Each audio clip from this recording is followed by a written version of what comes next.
खरं तर सध्या ईव्हीएमच्या विरोधामध्ये महाविकास आघाडीतील लोकांना पोटशूळ उठलेला आहे।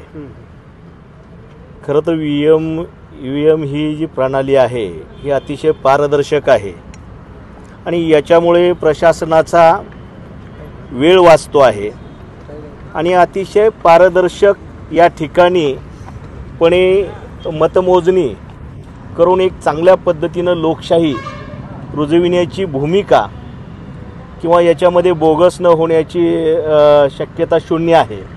आणि अशा कार्यप्रणालीवरती त्या ठिकाणी महाविकास आघाडीतील काही लोक त्या ठिकाणी प्रश्नचिन्ह उभा करून त्या ठिकाणी आपल्या पराभवाचं खापर हे ईव्हीएमवरती फोडत आहेत।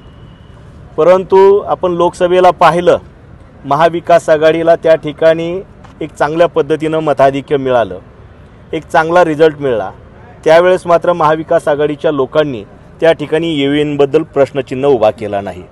परंतु आज त्या ठिकाणी लाडकी बहीण योजना असेल, त्या ठिकाणी लाडकी दिदी असेल, लेक लाडकी असेल, अन्नपूर्णा योजना असेल, त्या ठिकाणी सौर ऊर्जा असेल, शेतकऱ्यांच्या बाबतीमध्ये आणि तरुणांच्या बाबतीमध्ये टायफंड सारख्या अशा अनेक सामाजिक उपयोगी अशा त्या ठिकाणी योजना ह्या महायुतीच्या सरकारनं त्या ठिकाणी केल्या आणि त्याच्या जोरावरती या ठिकाणी सरकार पुन्हा एकदा चांगल्या मताधिक्यानं त्या ठिकाणी चांगल्या मेजॉरिटीनं, कधी नव्हे तर महाराष्ट्रात पहिल्यांदाच असा इतिहास घडतो की ती 237 त्या ठिकाणी मॅन्डेट आणि त्या ठिकाणी प्रतिनिधी म्हणून आमदार त्या ठिकाणी निवडून आलेले आहेत। आणि म्हणून ह्या लोकांना स्वप्न पडत होती की त्या ठिकाणी आपण सत्तेत येणार, सत्तेत आल्यावर मी असं करणार तसं करणार, परंतु यांच्या स्वप्नाचा चक्काचुराडा त्या ठिकाणी महाराष्ट्रातील ह्या 12-11 कोटी जनतेनं त्या ठिकाणी केलेला आहे आणि त्यांना हा अपयश पचनी पडत नाही।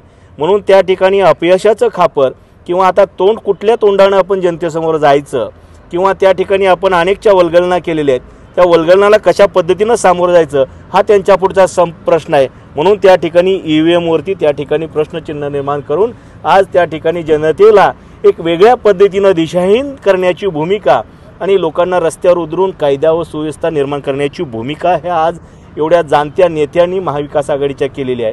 हे लोकशाहीला घातक आहे। काय झालं आहे की एक 6-7 महिन्यापूर्वी लोकसभेच्या निवडणुका झाल्या व 1 महिन्यापूर्वी महाराष्ट्राच्या विधानसभेच्या निवडणूक झाल्या। जे आता देशामध्ये आणि राज्यामध्ये जे ईव्हीएमच्या संदर्भात जे काही फेक नेरेटिव्ह केला जातो आहे त्या संदर्भामध्ये महाराष्ट्र राज्यामध्ये एकमेव ही लक्ष्मी टाकळी ग्रामपंचायत आहे की त्यांनी ईव्हीएमच्या समर्थनार्थ ठराव केला।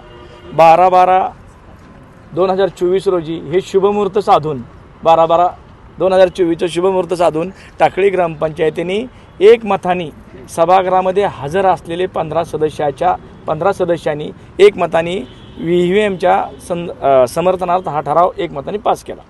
जिल्हाधिकाऱ्यांना काय मागणी केलेली आहे?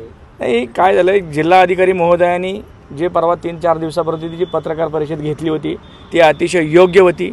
जिल्हाधिकारी महोदय सर्व प्रशासनाच्या सर्व विभागांनी ह्या निवडणूक कालावधीमध्ये लोकसभेमध्ये विधानसभेमध्ये एवढं सुंदर काम केलं आहे आणि त्या सुंदर कामाला किंवा एवढं चांगलं काम केलं असताना आपल्या जिल्ह्यामध्ये तुम्ही बघितलं असेल कुठंही तक्रारी वगैरे अफवात्मक एखादी गोष्ट सोडून एवढं जिल्ह्याचं निवडणूक प्रोग्राम एवढा व्यवस्थिशीर पार पडला आणि अशा व्यवस्थिशीर सुरळीतपणा चाललेल्या प्रशासनावरती कुठंतरी गालबोट लागतं आहे। म्हणून आम्ही एकमताने ठराव करून 12/12/2024 रोजी हा एकमताने ठराव पारित केला।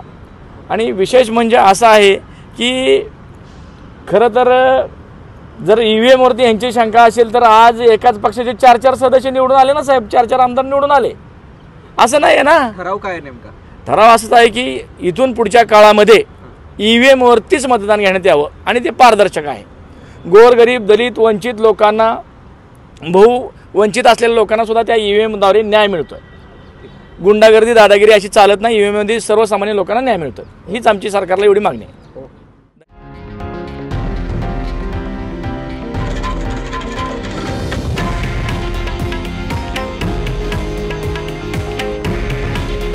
हे आहे देशातील नंबर 1 न्यूज नेटवर्क आणि आपण पाहत आहात TV9 मराठी।